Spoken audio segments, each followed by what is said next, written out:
Good afternoon बच्चों। कक्षा 11वीं जीव विज्ञान विषय का यूनिट जगत कवक में हमने वर्गीकरण तक का अध्ययन किया। अब इसमें एक कवक का पूरा डिस्क्रिप्शन है।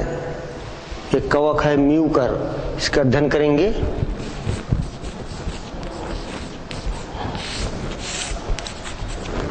कवक म्यूकर का प्राप्ति स्थान देखते हैं, ये कहाँ पाए जाते हैं। ये डबल रोटी एवं शर्करा युक्त पदार्थ, जैम, जेली, सब्जियों, फलों के रस पर पाए जाते हैं। जाने वाला ये मृतोपजीवी कवक होते हैं, जिसे ब्रेड मोल्ड के नाम से भी जाना जाता है। इसकी लगभग 150 जातियां ज्ञात है। इसमें 17 जाति मुख्यतः भारत में पाई जाती है। म्यूकर मिसुडो, म्यूकर रेशिमोसस और म्यूकर हिमेलिस इसकी प्रमुख जातियां हैं। इनकी कायिक संरचना देखते हैं कि म्यूकर का जो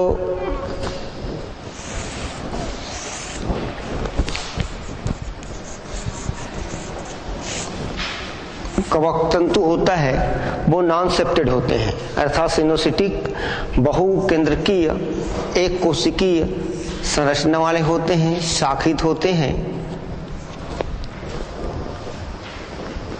इनके चारों ओर कोशिका भित्ति होती है, वह काइटिन की बनी होती है। फिर म्यूकर का पोषण, संरचना के बाद पोषण, क्योंकि मृतोपजीवी होते हैं अर्थात इसको हेट्रोफाइटिक बोलते हैं, जो सड़े गले कार्बनिक पदार्थों से अपना मृतोपजीवी के रूप में भोजन प्राप्त करते हैं। एक विशेष प्रकार के एंजाइम स्रावित करते हैं जो भोज्य पदार्थों पर जाकर भोज्य पदार्थों के सरल जटिल कार्बनिक पदार्थों को अपघटित कर देते हैं और उनको घुलनशील बनाते हैं, जिसको ये अवशोषण के माध्यम से म्यूकर अवशोषित कर लेता है। सामान्य पोषण की विधि है इसका। इसके पश्चात इसमें प्रजनन विधि, म्यूकर में प्रजनन। म्यूकर में प्रजनन जो है वो 3 विधि से होता है। पहला वर्धी जनन। वर्धी जनन में इनके कोई कवक तंतु जो टूट जाता है और टूटे हुए एक टुकड़ा जो कवक तंतु है पुनः विभाजन के द्वारा एक बड़ा कवक तंतु का निर्माण करता है। इस प्रकार से विखंडन के द्वारा वर्धी जनन करते हैं। दूसरा है एसेक्सुअल रिप्रोडक्शन या अलैंगिक जनन।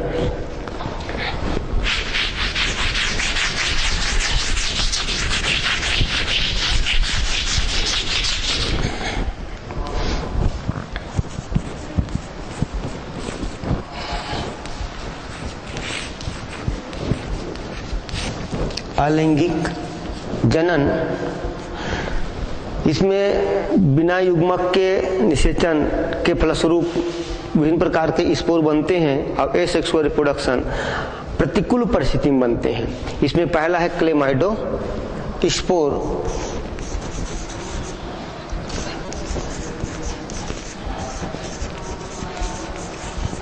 क्लेमाइडो स्पोर, इनके जो तंतु कवक तंतु होते हैं ये विशेष प्रकार के, ये कवक तंतु हुए, ये विशेष प्रकार के गोलाकार संरचना, मोटी भित्ति वाली गोलाकार संरचना बनाते हैं। इन संरचना को बोलते हैं क्लेमाइडो स्पोर। जब ये कवक तंतु सूख जाते हैं, ये नष्ट होते हैं, तो ये कवक तंतु अनुकूल परिस्थिति आने पर पुनः अंकुरित होकर नया कवक जाल का निर्माण करते हैं। दूसरा ऑइडिया के द्वारा, इनमें कुछ कवक तंतु ऊर्ध्वाधर वायवीय गति करते हैं और ये विभिन्न छोटे छोटे भागों में विभाजित होते हैं। इनके प्रत्येक भाग में केंद्रक होता है जिसको ऑइडिया कहते हैं। और ये ऑइडिया जो है इस फिलामेंट से अलग होने के बाद अंकुरित होता है और पुनः एक नया कवक तंतु का निर्माण करते हैं। ये आइडिया हो गया। आइडिया के बाद तीसरा है स्पोर के द्वारा। जब इनके कवक तंतु मुख्यतः प्रोस्टेट होते हैं, पर इनके कुछ कवक तंतु वायवीय वृद्धि करते हैं और वृद्धि करने के बाद एक आशय का कोष के समान संरचना बनाते हैं जिसे स्पोरेंजिया कहते हैं। ये हाइफा जो स्पोरेंजिया धारण करता है उसे स्पोरेंजियो 4 कहते हैं। इसमें एक स्टेराइल संरचना बनता है, इसे कॉलुमेला कहते हैं।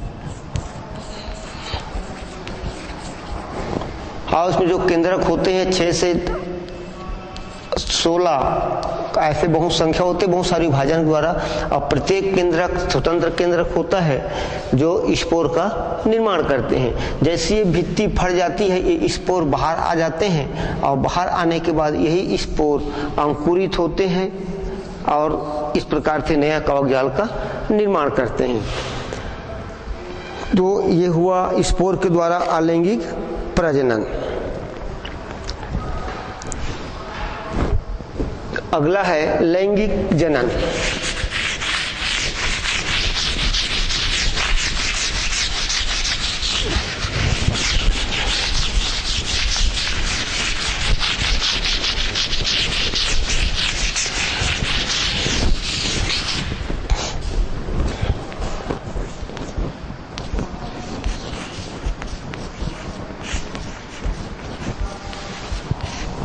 लैंगिक जनन। लैंगिक जनन में 2 बहु केंद्रीय गेमिटेंजिया बनते हैं जिनके बीच संयुग्मन होता है, और एक दोनों जो गेमिटेंजिया होते हैं उनके संयुक्त पदार्थ आपस में मिलते हैं। इस प्रकार के जो संरचना होती है जिसमें 2 अलग अलग प्रकार के माइसिलियम ही गेमिटेंजिया का निर्माण करते हैं और फ्यूजन करते हैं, इसको हेटेरोथैलिज्म कहते हैं। हेटेरोथैलिज्म मतलब 2 अलग अलग प्रकार के माइसिलियम होंगे जो आपस में मिलेंगे। एक वैज्ञानिक हैं ब्लैक्सली ने 1904 में इसका अध्ययन किया था म्यूकर म्यूसिडो में, जिसमें 2 कवक सूत्र या कवक तंतु आपस में मिलते हैं, जिसको एक को धन बताएंगे और दूसरे को ऋण। ये जो माइसिलियम होते हैं ये विशेष प्रकार का एक संरचना बनाते हैं। दोनों माइसिलियम एक को ऋण से बताएंगे और दूसरे को धन से बताएंगे। तो ये जो माइसिलियम होता है इसको प्रोगेमिटेंजिया कहते हैं।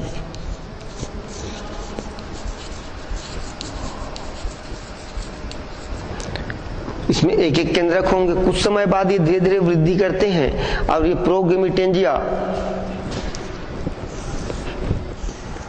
एक दूसरे के समीप आ जाते हैं।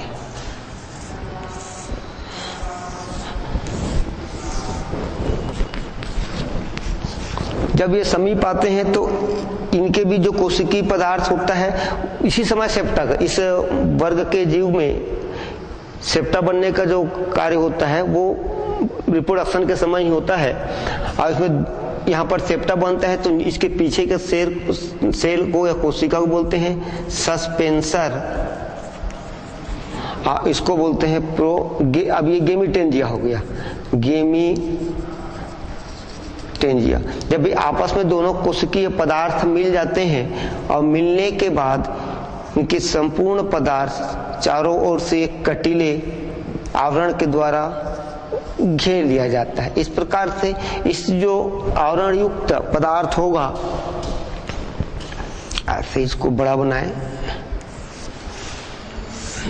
ये ऐसा, तो इस संरचना को बोलते हैं जाइगोस्पोर।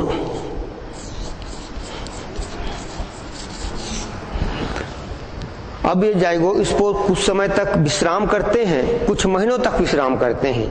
जो जाइगोस्पोर बना हुआ है कुछ महीनों तक विश्राम करते हैं। इसके पश्चात इसमें अंकुरण होता है। जब ये जाइगोस्पोर, अब बाकी जो तंतु है नष्ट हो जाते हैं, अभी जाइगोस्पोर विश्राम की अवस्था में रहता है। जब ये अंकुरित होना होता है तो अंकुरित होते समय ही इसमें एक अंकुरण छिद्र बनता है और इसी समय यहाँ पर मियोसिस मतलब अर्धसूत्री विभाजन होता है। जब अर्धसूत्री विभाजन होता है तो ये 2n केंद्रक है, ये में n हेप्लोइड केंद्रक में विभक्त हो जाते हैं और एक विशेष प्रकार का फिर से स्पोरेंजियम बनाते हैं, स्पोरेंजियम बनाते हैं। अब ये जो तंतु बड़ा होकर आगे वृद्धि करता है इसको स्पोरेंजियोफोर कहते हैं।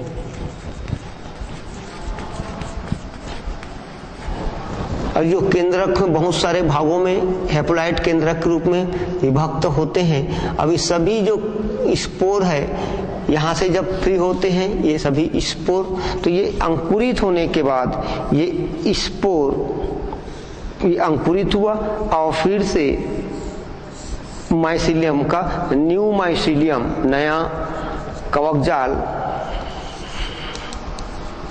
का निर्माण करते हैं, फिर से नया माइसीलियम का निर्माण करते हैं। इस प्रकार से म्यूकरमिशिडों में विषम जालिकता बताया गया है। विषम जालिकता मतलब दो अलग अलग प्रकार के जाल, एक तो धन वाले होंगे और दूसरा ऋण चिन्ह वाले।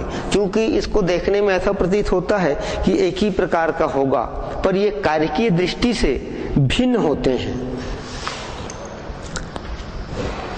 ये म्यूकर में सेक्सुअल रिप्रोडक्शन। इसके बाद लाइकेन का नेचर देखें तो लाइकेन एक स्वयंपोषी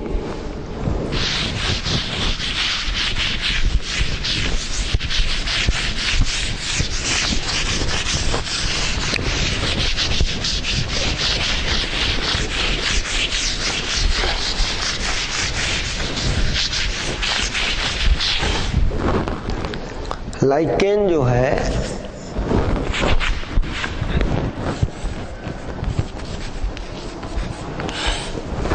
स्वयंपोषी सुकायवत संयुक्त सहजीवी पादप है, जो एक प्रकार से कहें कि ये दो अलग अलग प्रकार के पादप का सम्मिश्रण सहजीवी है। एक कवक और दूसरा शैवाल संयुक्त रूप से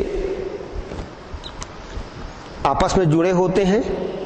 हरा होता है, स्वयंपोषी होते हैं, बहुकोशिकी होते, इसका इसके पादप जगत के सदस्य माने जाते हैं। इसमें दो सदस्य होते हैं, एक कवक और दूसरा शैवाल। कवक और दूसरा शैवाल।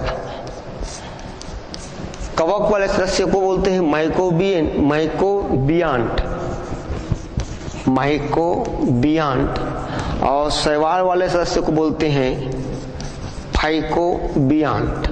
दो सदस्य होते हैं, एक कवक और दूसरा शैवाल, जो आपस में इस प्रकार से फाइकोबियांट और माइकोबियांट के रूप में पाए जाते हैं। यह सहजीवी संबंध कवक और शैवाल के दोनों को सहायता प्रदान करता है। शैवाल से कवक भोजन प्राप्त करता है और प्रतिकूल परिस्थितियों से सूखने से बच जाता है। लाइकेन के सदस्य आपस में इतनी घनिष्ठता से जुड़े रहते हैं कि ये एक पौधे के समान दिखाई देते हैं। इसका आविष्कार सबसे पहले तुलासने नामक वैज्ञानिक ने किया था। वैज्ञानिक है तुलासने ने बताया लाइकेन के बारे में। इस सहजीविता के शैवाल क्लोरोफाइसी हरे शैवाल या नीले हरे शैवाल और कवक के रूप में एस्कोमाइसिडिज और बेसिडियोमाइसिडिज के मेंबर होते हैं। इसका सबसे पहले अध्ययन किया था डी बेरी नामक वैज्ञानिक ने। इसका लाइकेन का स्वभाव देखें तो लाइकेन की अब तक लगभग 16,000 जाति और 4,000 वंशों की खोज हो चुकी है, जिसमें से ये चट्टानों पर, नम भूमि पर, पेड़ों पर, छालों पर पाए जाते हैं। बोल्ड ने एक लाइकेन को समुद्र में भी देखा था, पेल्टिजिया नामक लाइकेन को समुद्र में देखा। लाइकेन उन स्थानों पर उगते हैं या जहां जीवन संभव नहीं होता, वहां पर भी उगते हैं, क्योंकि ये पहले जीव हैं जो नंगी चट्टानों पर विकसित होते हैं। इसके बाद इन स्थानों पर बांस या अन्य पौधे उगते हैं।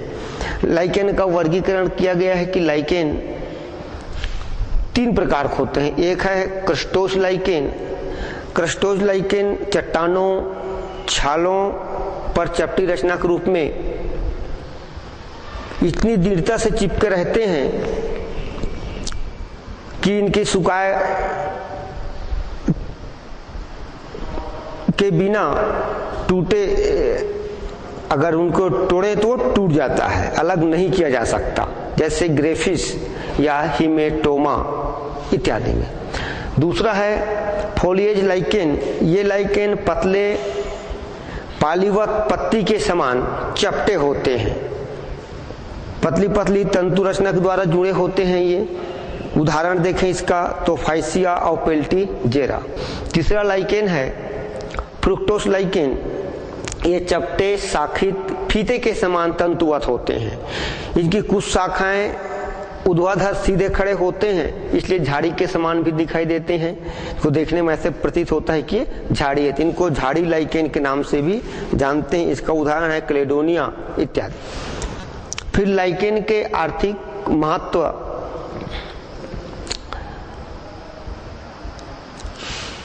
ये पारिस्थितिकी भोजन के रूप में सबसे पहले देखिए मृत अथवा जीवित दोनों प्रकार के लाइकेन का महत्व है हमारे जीवन में। सबसे पहले भोजन के रूप में देखते हैं कि बहुत सारे लाइकेन है जिसको मनुष्य के साथ अन्य दूसरे जीवों द्वारा भोजन के रूप में खाया जाता है, जैसे क्लेडोनिया को या लिकेनोरा और पार्मेलिया इत्यादि लाइकेन है जिसको मनुष्य टुंड्रा प्रदेशों में मनुष्य जो है भोजन के रूप में उपयोग करते हैं। फिर पारिस्थितिकी महत्व होते हैं कुछ लाइकेन कि चट्टानों पर उगकर उन्हें दूसरे पौधों को उगने में सहायता प्रदान करते हैं।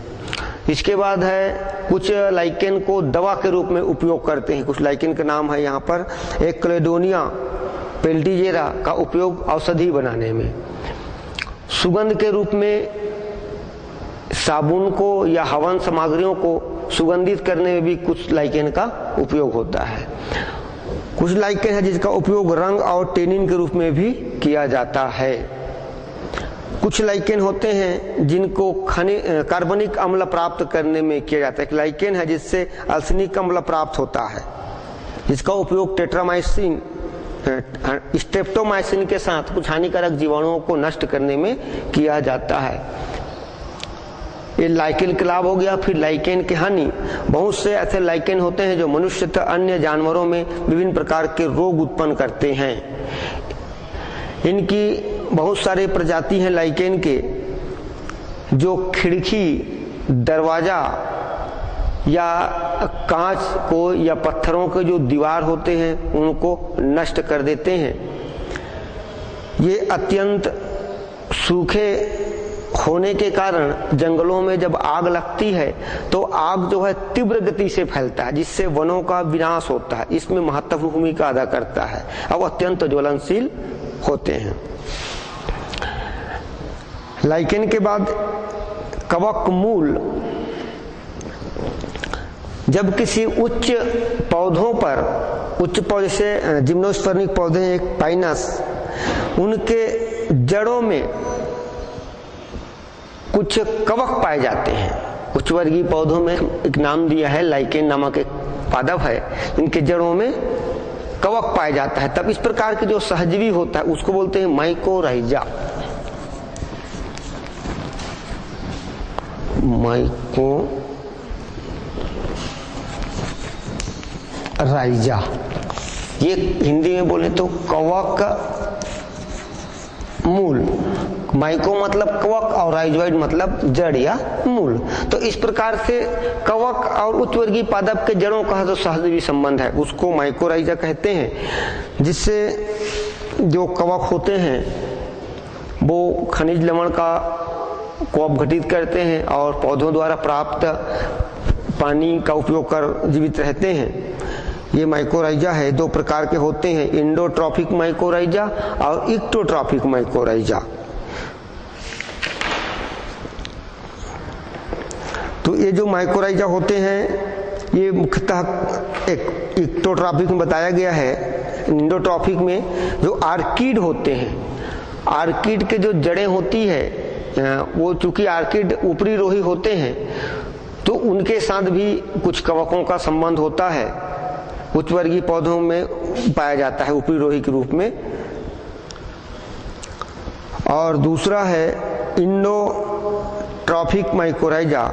इस प्रकार के कवक मूल के कवक जड़ के चारों तरफ एक फाल्स प्रेनकाइमेटस स्तर का निर्माण करता है और शरीर स्तर को मेंटल कहते हैं। और मेंटल या प्रवार कवक जाल की शाखाएं निकलकर जड़ की कॉर्टेक्स, तो जड़ होती है उसके कॉर्टेक्स अवभूमि में पाए जाते हैं। जो कवक तंतु जड़ में प्रवेश करता है वह मध्य पटलिका और कॉर्टेक्स के अंतराकोशिकीय अवकाश में कवक तंतु का, अंतराकोशिकीय अवकाश मतलब कोशिकाओं के बीच जो खाली गैप होता है अंदर में, अंतराकोशिकीय अवकाश में कवक तंतु का जालबाज, जो कवक तंतु भूमि के अंदर चले जाते हैं और जल तथा खनिज अवशोषण में मदद करते हैं। इसके बदले कवक अपने लिए जड़ से भोजन प्राप्त करते, दोनों फायदा हो रहा है। एक तो खनिज लवण और जल अवशोषण करने में कवक मदद किया, बदले में कवक जो है उच्च वर्गीय पौधों से भोजन प्राप्त किया।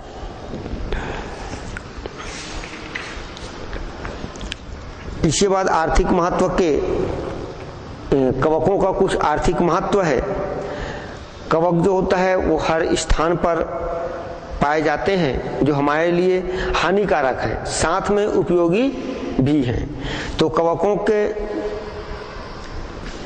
लाभदायक और हानिकारक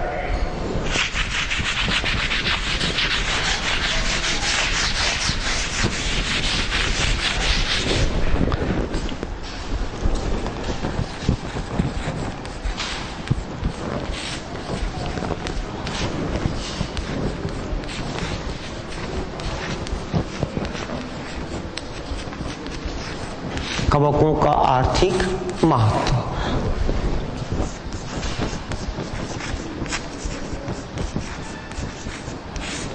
कि लाभदायक उपयोग, लाभदायक क्या चीज है देखिए, कवक में किस लाभ क्या होता है।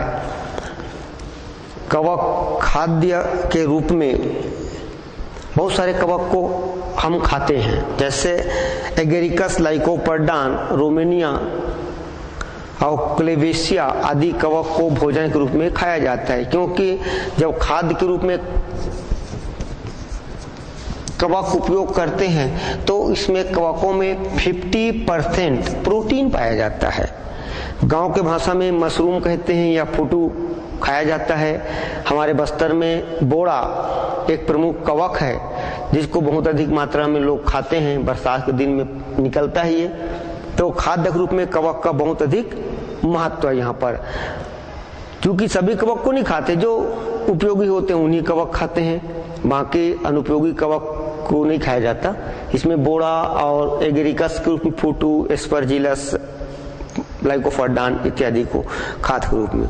दूसरा औषधि के रूप में देखते हैं, अनेक प्रकार के एंटीबायोटिक्स कवकों से प्राप्त किया जाता है। पेनिसिलियम नोटेटम नामक एक कवक की प्रमुख प्रजाति है जिसको अलेक्जेंडर फ्लेमिंग ने, जिससे पेनिसिलिन नामक एंटीबायोटिक्स प्राप्त किया था। इसी प्रकार पेनिसिलियम की और बहुत सारे प्रजाति है, जिससे फ्यूबेरिकमला, ग्रीसियोफल्विन, साइट्रिनिन इत्यादि एंटीबायोटिक्स प्राप्त किया गया है, जिसका बहुत अधिक उपयोग है ना। हाँ, इसके अलावा इसमें कई प्रकार के विटामिन तथा अन्य दवाइयां भी कवकों से प्राप्त किया जाता है। पेनिसिलियम नोटेटम की जो प्रजाति है उससे पेनिसिलिन, और इसी प्रकार से पेनिसिलियम की और प्रजाति है, पेनिसिलियम प्यूबेरुलम, पेनिसिलियम सिट्रिनिन, पेनिसिलियम क्लेविफॉर्मी इत्यादि प्रजाति हैं जिससे एंटीबायोटिक्स प्राप्त किया जाता है।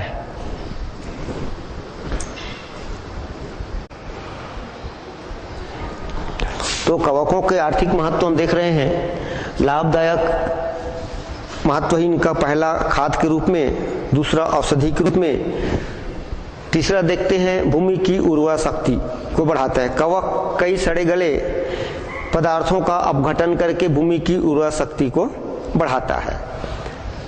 फिर नाइट्रोजन स्थिरीकरण, कई कवक हैं जैसे रोडोटुरुला, ये नाइट्रोजन स्थिरीकरण करके भूमि की उर्वरा शक्ति को बढ़ाता है। इसके बाद कवकों का एक महत्वपूर्ण उपयोग है उद्योगों में।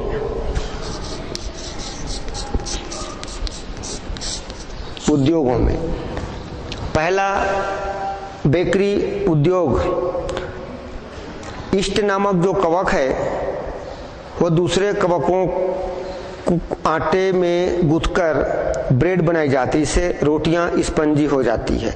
तो ईस्ट का उपयोग डबल रोटी बनाने में, बेकरी उद्योग में किया जाता है। इसके बाद ईस्ट का उपयोग शराब बनाने में, क्योंकि ईस्ट में जाइमेज एंजाइम जो होता है वह कार्बोहाइड्रेट को अल्कोहल में अपघटित कर देता है, इसलिए शराब उद्योग में ईस्ट का बहुत महत्वपूर्ण उपयोग है। फिर रासायनिक उद्योग में कई प्रकार के अम्लों तथा अन्य रासायनिक वस्तुओं के निर्माण में कवकों की सहायता से किया जाता है। जैसे साइट्रिक अम्ल एस्परजिलस नाइजर से प्राप्त होता है, ग्लूकानिक अम्ल पेनिसिलियम पर प्यूरोजेनम की जाति से, फिर म्यूकर तथा राइजोपर की जाति से फ्यूमेरिक अम्ल प्राप्त किया जाता है। इस प्रकार से रासायनिक उद्योगों में भी कवकों का बहुत अधिक महत्व है। पनीर उद्योग में पेनिसिलियम राक्यूफोर्टाई नामक कवक की सहायता से दूध से पनीर तैयार किया जाता है। फिर एंजाइम प्राप्त करने में या एंजाइम बनाने में एस्परजिलस से एमाइलेज एंजाइम प्राप्त करते हैं और ईस्ट से जाइमेज एंजाइम प्राप्त किया जाता है। इसी प्रकार से और कई कवक हैं जिससे कई प्रकार के एंजाइम प्राप्त करते हैं। हार्मोन्स के निर्माण में जिब्रेलिन नामक एक हार्मोन्स है जिसको जिब्रेला फ्यूजिकुलाई नामक कवक से प्राप्त किया गया था। सबसे पहले है ना प्रोफेसर कुरोसावा के द्वारा प्राप्त किया गया था, जो एक महत्वपूर्ण पादप हार्मोन्स है जो पौधों की लंबाई बढ़ाने में सहायक होते हैं। इसके सहायता से आनुवांशिक रूप से जो बौने पौधे हैं उनको भी लंबा किया जा सकता है। अनुसंधान में न्यूरोस्पोरा क्रासा का उपयोग विभिन्न प्रकार के अनुवांशिकी तथा कई अनुसंधान जैव अभियांत्रिकी के अनुसंधान हेतु उपयोग किया जाता है। न्यूरोस्पोरा क्रासा का जैविक नियंत्रण में कुछ कवक ऐसे होते हैं जिससे कुछ रासायनिक पदार्थ प्राप्त किया जाता है, जिसका उपयोग विभिन्न प्रकार के कीटों को नष्ट करने में किया जाता है। जैसे आइसेरिया और इम्पूसा नामक कवक से विभिन्न प्रकार के कीटों के नियंत्रण या नष्ट कीटों को नष्ट करने में इसका उपयोग किया जाता है। इसके बाद है पौधों में हानिकारक प्रभाव देखते हैं, लाभदायक के बाद हानिकारक। तो सबसे पहले पौधों में बीमारी, पौधों में होने वाले विभिन्न प्रकार की जो बीमारी है इस कवकों के द्वारा होता है। लगभग 2000 बीमारियां हैं कवकों की, लगभग 2000 बीमारी जो कवकों से होता है पौधों में। सॉरी, कवकों की 2000 जातियों से पौधों में विभिन्न प्रकार की बीमारी होता है। जैसे स्टेम गॉल ऑफ कोरिएंडर, ये जो धनिया में जो बीमारी होता है ये कवक से होता है। उसी प्रकार से ब्लेड ब्लेट ऑफ पोटैटो फाइटोप्टेरा इन्फेस्टेंस नामक कवक से होता है। अल्टरनेरिया सोलेनाई के द्वारा आलू में अर्ली ब्लाइट ऑफ पोटैटो, गेहूं का काला रस्ट रोग पक्सिनिया ग्रेमिनी टीटीसाई, गेहूं का लूज स्मट अस्टिलेगो टीटीसाई के द्वारा, ये विभिन्न प्रकार के जो रोग हैं विभिन्न प्रकार के कवक हो, टेफ्रीना के द्वारा होता है। ऐसे बहुत सारे कवक हैं जो पौधों में विभिन्न प्रकार के रोग उत्पन्न करते हैं। उसी प्रकार से बहुत सारे ऐसे कवक हैं जो मनुष्यों में रोग उत्पन्न करता है। जैसे मोनिलिएसिस नामक एक बीमारी है जो कैंडिया एल्बिकेस नामक कवक से होता है। एस्परजिलेसिस बीमारी एस्परजिलस फ्लेवस से। दाद, मनुष्य में एक बीमारी होता है दाद, रिंग जिसको बोलते हैं रिंग वर्म, ये माइक्रोस्पोरम कैनिस नामक कवक से होता है। इस प्रकार से मनुष्यों में बहुत सारे बीमारी कवकों के द्वारा होता है। फिर कवकों का अगला हानिकारक प्रभाव है कि वो पदार्थों का नाश करता है। बहुत सारे पदार्थ हैं प्रकृति में जिनका वो नाश करता है, जैसे लकड़ी का नाश, फोमिस, पोरिया इत्यादि जो कवक होते हैं वो लकड़ी के महत्वपूर्ण लकड़ियों को सड़ा देते हैं, उनको नष्ट कर देते हैं। बहुत सारे कवक होते हैं वो रेडियो और विद्युत केबल्स होते हैं, केबल्स विद्युत उपकरण होते हैं, उनको भी नष्ट कर देते हैं। कपड़ा, बहुत सारे ऊनी कपड़ा वगैरह है, उनमें कुछ कवक हैं जो कपड़ा में अल्टरनेरिया और पेनिसिलियम की कुछ जातियां हैं जो ऊनी कपड़ों को खराब कर देते हैं, जिससे कपड़ा सड़ जाता है। उसी प्रकार से कागज उद्योग में कागज को पूरा खराब कर देते हैं। जैसे कागज को खराब करने वाला टोरूला एक कवक है, टोरूला, और डिमेटियम, ये कागज में काले काले धब्बे उत्पन्न करते हैं और कागज को पूरा छड़ा देते हैं, नष्ट कर देते हैं कागज का। इसी प्रकार से और बहुत सारे कवक होते हैं जो चमड़ा, जूट, रबड़ इत्यादि को नष्ट कर देते हैं। फिर एक महत्वपूर्ण कवक है क्लीवीसेप्सा पर्पुरिया, जिससे LSD नामक एक पदार्थ प्राप्त होता है। LSD lysergic acid di ethyl amide, ये एक हानिकारक पदार्थ है जिनको कवक विष कहते हैं। ये इनको खाने से मनुष्य के शरीर में ऐंठन और मांस सड़ने लगता है, शरीर का ऐंठन भी होता है और मांस जो होता है वो सड़ने लगता है। यह राई का एक परजीवी है क्लीवीसेप्सा पर्पुरिया, इससे ये हानिकारक पदार्थ LSD, इसे कवक विष कहते हैं। इस प्रकार से हमने देखा कि कवक जगत में कवकों के लक्षण, पोषण, संरचना, वर्गीकरण, विभिन्न वर्गों के लक्षण। एक महत्वपूर्ण कवक म्यूकर का पूरा वर्णन किया, म्यूकर के बाद लाइकेन और लाइकेन के बाद लाइकेन का आर्थिक महत्व, फिर कवकों का आर्थिक महत्व का अध्ययन किया, और इसी के साथ जगत कवक का यह पाठ समाप्त होता है। धन्यवाद।